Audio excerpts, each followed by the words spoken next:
I principali tipi di marchio: il marchio di posizione, il marchio di colore e nuovi marchi registrabili. Cosa sono e come si tutelano? Il marchio di posizione è costituito dalla specifica modalità di posizionamento o di apposizione dello stesso su un prodotto. Un noto esempio di marchio di posizione è costituito dalla striscia rossa apposta da Prada sul retro delle proprie calzature. Per quanto riguarda il marchio di colore, è possibile registrare come marchio una specifica combinazione di colori, nonché a certe condizioni anche un unico colore.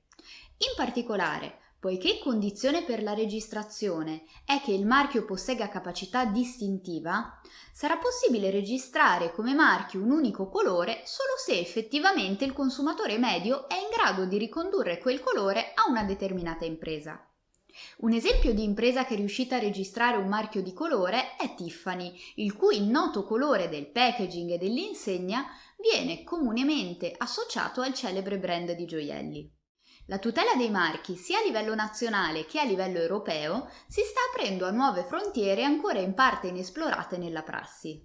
Ad esempio, sarà possibile sottoporre a registrazione anche i marchi sonori, di movimento, multimediali e olografici.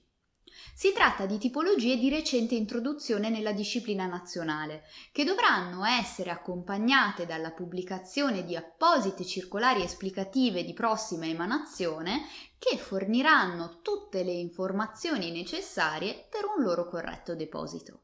A livello europeo si è poi manifestata un'apertura verso la possibilità di registrare anche i cosiddetti marchi olfattivi, categoria che sta incontrando concrete difficoltà pratiche di registrazione, vista l'impossibilità di identificare e descrivere in maniera oggettiva l'essenza su cui si intende imporre il proprio monopolio attraverso la registrazione come marchio.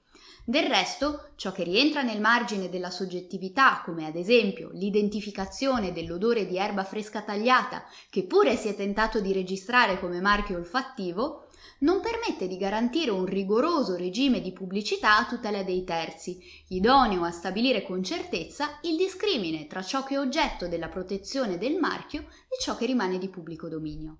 Iscrivetevi al nostro canale YouTube. Abbiamo un'intera sezione dedicata al diritto industriale. Per maggiori informazioni visitate il nostro sito e seguiteci sui social media.